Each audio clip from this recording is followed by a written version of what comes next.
በመጽሐፍ ቅዱስ ውስጥ የጥበብ ስነ ጽሑፍ በመባል የሚታወቁት 3 መጽሐፍት አሉ። መጽሐፈ ምሳሌ፣ መጽሐፈ መክብብና መጽሐፈ ኢዮብ። የመጀመሪያው መጽሐፈ ምሳሌ እግዚአብሔር ጠቢብና ጻድቅ መሆኑን አሳይቶናል። አዎ፣ ፍትሐዊ እንዲሆን እግዚአብሔር ዓለምን እንዳዘዘ ተምረናል። ጻድቃን ይሸለማሉ፣ ክፉዎች ደግሞ ይቀጣሉ። በሌላ አነጋገር የሚገባህን ታገኛለህ። ነገር ግን በመቀጠል ሰዎች ሁልጊዜ የሚገባቸውን አያገኙም የሚል እይታ ያለውን መጽሐፈ መክብብን እናገኛለን። እውነት ነው፣ ዓለም ሁልጊዜ ፍትሐዊ አይደለችም ይላል። ሕይወት ልክ እንደ ጢስ ሊገመት የማይችልና ለመረዳት የሚያስቸግር ነው። ይሄ እንግዲህ እግዚአብሔር ጠቢብና ፍትሐዊ ነውን ብለህ እንድትጠይቅ ያደርጋል። በትክክል የጥበብ መጽሐፍ የመጀመሪያው በሆነው በመጽሐፈ ኢዮብ ውስጥ የሚዳሰሰው ጥያቄ ይህ ነው። እሺ፣ ዘልቀን እንግባ። ኢዮብ ታሪኩን የሚጀምረው በሰማይ ውስጥ በተፈጸመ እንግዳ በሆነ ታሪክ ነው። ይህ ስፍራ እንደ የሰማይ ማዘዣ ማዕከል ተደርጎ ተገልጿል። የእግዚአብሔር ልጆች ተብለው ከሚጠሩት የመላእክት ፍጥረታት ጋር በዚያ እግዚአብሔር አለ። በዚያም ሁሉም የሥራ ሪፖርት እያቀረቡ ነው። እግዚአብሔርም አገልጋዩ የሆነው ኢዮብ ምን ያህል ጻድቅና ቸር እንደሆነ አመላክቷል። ከዚያም ከእነዚህ የመላእክት ፍጥረታት አንዱ ቀረበ። እርሱም በዕብራይስጥ ሳታን ወይም በአማርኛ ሰይጣን ተብሎ ይጠራል። ሰይጣን ይህ ማን ነው? በእርግጥ ይህ ቃል የመጠሪያ ስም ሲሆን ቀጥተኛ ትርጉሙም ተቃዋሚ ማለት ነው። ከዚህ ሁሉ ቡድን ውስጥ እግዚአብሔር ዓለምን እንዴት እየመራ እንዳለ ጥያቄ ያለው እሱ ብቻ ነው። እርሱም ኢዮብ በእውነት እግዚአብሔርን ላይወድ ይችላል የሚልን ሐሳብ አቀረበ። ኢዮብ መልካም ሰው የሆነው እግዚአብሔር ስለሚሸልመው ነው አለ። እግዚአብሔር ለኢዮብ የሰጠውን መልካም ነገር ሁሉ ቢወስድበት ያኔ የኢዮብን እውነተኛ ማንነት ማየት እንችላለን። ስለዚህ ኢዮብ ሥርዓቱን ለሱ በሚመቸው መልኩ እየተጠቀመው ነው እያለ ነው? ልክ ነው። ምናልባት የሚፈልገውን ለማግኘት ብቻ ይሆናል እየታዘዘ ያለው። ስለዚህ እግዚአብሔር በዚህ ሙከራ በመስማማት ሰይጣን በኢዮብ ላይ መከራ እንዲያደርስበት ፈቀደለት። ኢዮብም የሚወዳቸውን ሰዎችና የሚወደውን ነገር ሁሉ አጣ። በጣም አሳዛኝ ነገር ነው። እና ማስታወስ ያለብህ ነገር ይህ ለእርሱ የሚገባ ነገር አለመሆኑን ነው። እግዚአብሔር ራሱ ይህን ተናግሯል። የሚያስደንቀው ነገር በዚህ ሁሉ መከራ ውስጥ ኢዮብ አሁንም እግዚአብሔርን ማመስገን መቀጠሉ ነው። ቢያንስ ምዕራፍ 1 እና 2 ውስጥ ይህን እንመለከታለን። ነገር ግን ምዕራፍ 3 ላይ የውስጥ ስሜቱ ምን እንደሚመስል እንረዳለን።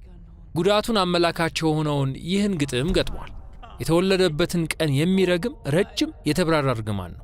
ከዚህ በኋላ አንዳንድ የኢዮብ ወዳጆች እርዳታቸውን ሊቸሩት ወደ እርሱ መጡ። ሁሉም እንዲህ አሉት፣ ኢዮብ ሆይ ይህ የሆነብህ አንድ ትልቅ ስህተት ብትሠራ መሆን አለበት። እግዚአብሔር ጻድቅ እንደሆነ እናውቃለን፣ እንዲሁም ዓለም በእግዚአብሔር ፍትሕና ፍትሐዊነት እንደሚመራ እናውቃለን። ስለዚህ የሚገባህን እያገኘህ መሆን አለበት። ከዚያም ለሚቀጥሉት 34 ምዕራፎች ኢዮብና ጓደኞቹ ጥልቀት ባለው የዕብራይስጥ ስነ ግጥማዊ ዘይቤ ይመላለሳሉ። የኢዮብ ጓደኞች እግዚአብሔር እንዲህ ያለውን መከራ በኢዮብ ላይ ለምን እንዳመጣ የተለያዩ መላምቶችን ይሰነዝሩ ነበር። አልፎ ተርፎም ኢዮብ የፈጸማቸውን ግምታዊ ኃጢአቶችን መዘርዘር ጀመሩ። ነገር ግን ከእያንዳንዱ ክስ በኋላ ኢዮብ ንጹሕ መሆኑን ይሞግት ነበር። ኢዮብ በእርግጥም ንጹሕ ነው። በተጨማሪም በስሜት ከፍታና ዝቅታ ውስጥ እየተናጠ ነው። አንዳንድ ጊዜ እግዚአብሔር አሁንም ጠቢብና ፍትሐዊ ነው የሚል እምነት አለው። አዎ፣ በሌሎች ጊዜያት ደግሞ የእግዚአብሔርን መልካምነት ይጠራጠራል። አልፎ ተርፎም እግዚአብሔርን ቸልተኛ፣ ኢፍትሐዊና ብልሹ ነው ብሎ ይከሳል። ኢዮብ በውይይቱ መጨረሻ ላይ እግዚአብሔር መጥቶ ራሱን በአካል እንዲገልጽ ጠየቀ። እግዚአብሔርም እንዲሁ አደረገ።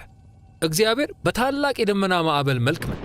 አሁን እግዚአብሔር ለኢዮብ ቀጥታ የሆነ መልስ አልሰጠውም። ከሰይጣን ጋር ስለነበረው ውይይት ለኢዮብ አልነገረውም።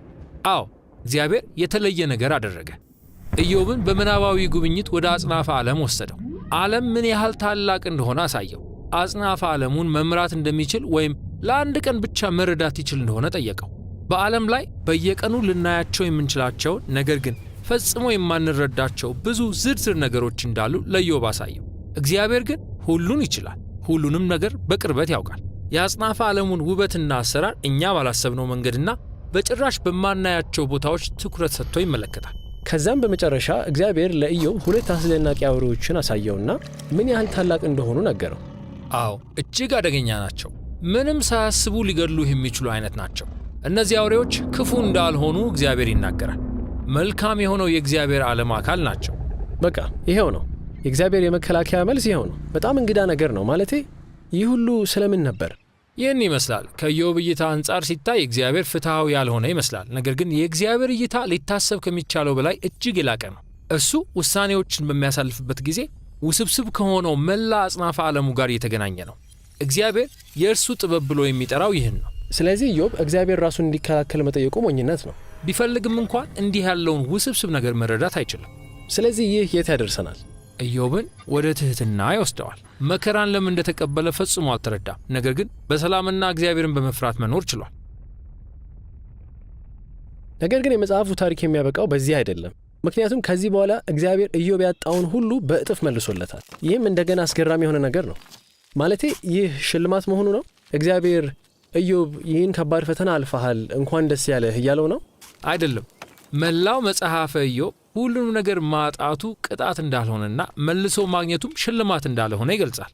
ታዲያ ለምን መልሶ አገኘው? በቃ እግዚአብሔር በጥበቡ ለኢዮብ ስጦታ ለመስጠት ወሰነ። ለምን እንደሆነ ግን አናውቅም። ይሁን እንጂ አሁን ኢዮብ ጥሩም ሆነ መጥፎ ምንም ነገር ቢያጋጥመውም በእግዚአብሔር ጥበብ መተማመን የሚችል ሰው መሆኑን እናውቃለን።